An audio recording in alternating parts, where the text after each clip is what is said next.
Andrew and his brother Peter appear in the New Testament. They were the first Christian disciples. After Christ, Andrew preached in Scythia. He suffered crucifixion in Patras in 60 AD. He rejected the Roman cross for an X-shaped one. This story first appeared around 900 AD. Andrew is the patron saint of several locations. These include Lucca in Malta, Cyprus, Patras in Greece, Georgia, Ukraine and Russia. Records show his relics travelling from Constantinople. They arrived in Scotland at around 730 AD. Acca was then Bishop of Hexham. He declared Andrew the patron saint of Scotland.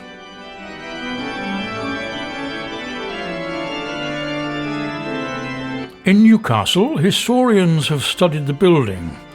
They have dated it to the mid-12th century. Itinerant judges conducted court sessions here from 1280. Ennius Mackenzie suggests an even earlier date. He places it in the Anglo-Saxon period before the Norman conquest of 1066. He bases this on architectural details.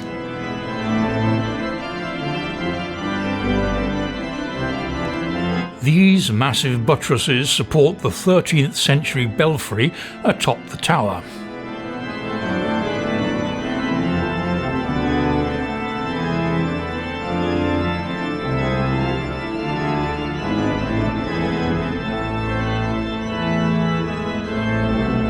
We enter from the west. The first thing that greets us is the ornate 15th century front cover.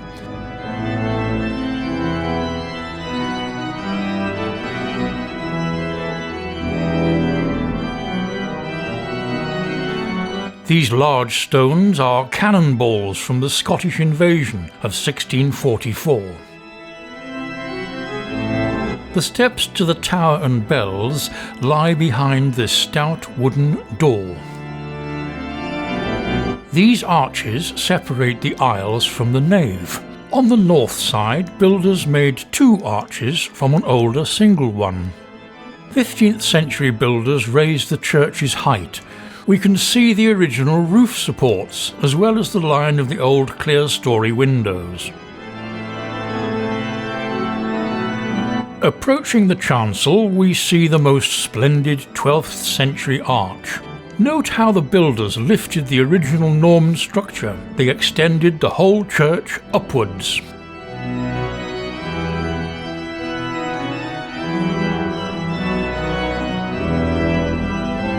Local artist Ralph Headley made these choir stalls in 1907.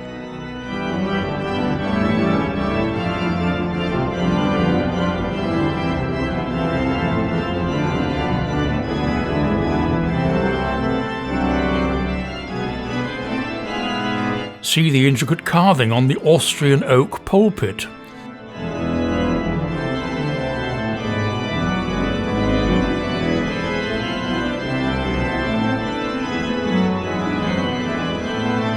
Thomas Leaton lies beneath the oldest marked grave in Newcastle.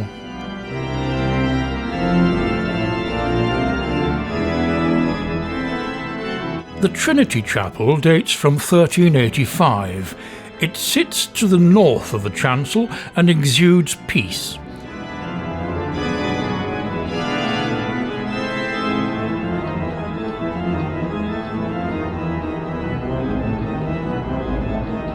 Note the decorated English-style window. The famous Victorian artist Charles Kemp made this illustrated glass.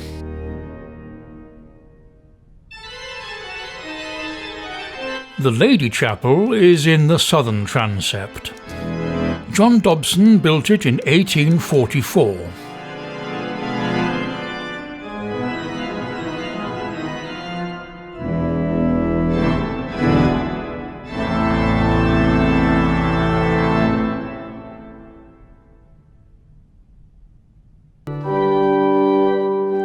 Charles Avison's melodic music wowed many people in the 1760s. They loved his composition and his organ playing. The Church of St. Nicholas resonated with his swelling tones and intricate harmonies. He based his concerti grossi on Scarlatti's Italianate work, but he emphasized melody. His restored dedication takes pride of place near the church entrance.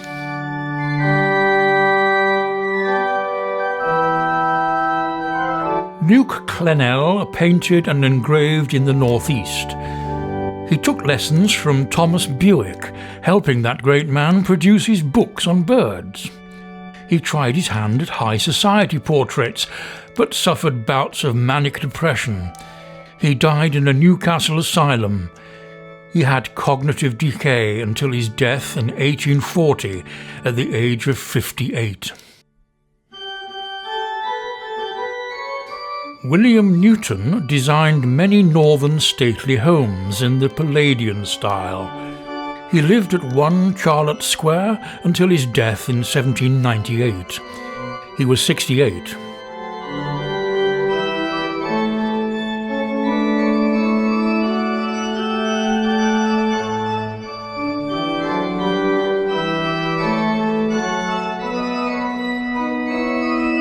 His body lies under the organ.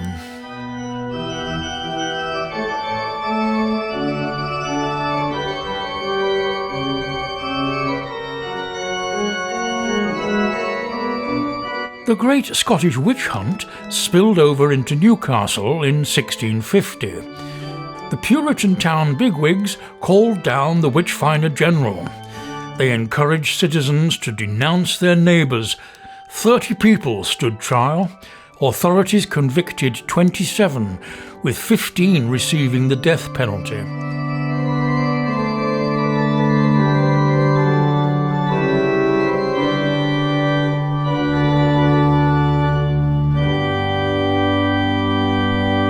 After hanging on the gallows at the town moor, sextons dumped them in an unmarked grave. Groundsmen working here in 2008 uncovered the bones. One man reported sick with boils and blisters caused by the accursed bones, so he said. The church lies along the old town wall. The Scots breached it near Gallowgate in 1644. Condemned prisoners would exit the town by this gate. Justices hanged them on the town moor, where the football stadium now stands. The modern road runs along the outer edge of the wall. The other boundary is Newgate Street, once leading to a tower and gate used to house prisoners. St Andrew's Church is a place of calm in a bustling city. Its charm and tranquillity serve the people of Newcastle.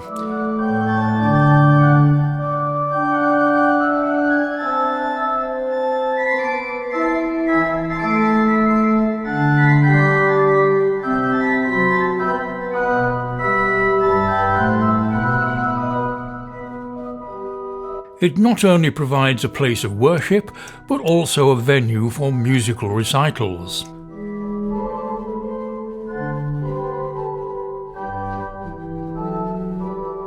This church may have existed for 960 years. We know for certain that it has been here for 870. It has seen many christenings, marriages and funerals.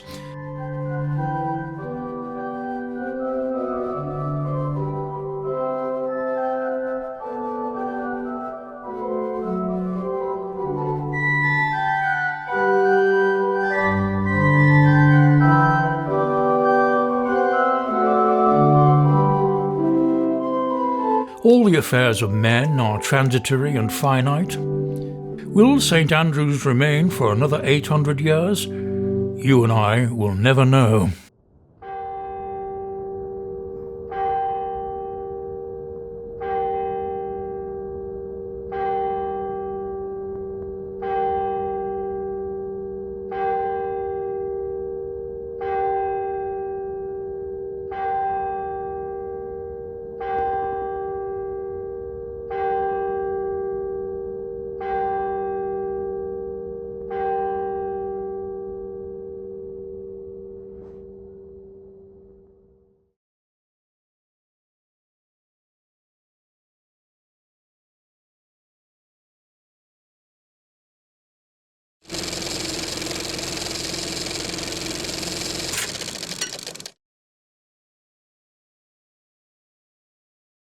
Watch more from Radio Jonaphone. Subscribe to the channel. Enjoy.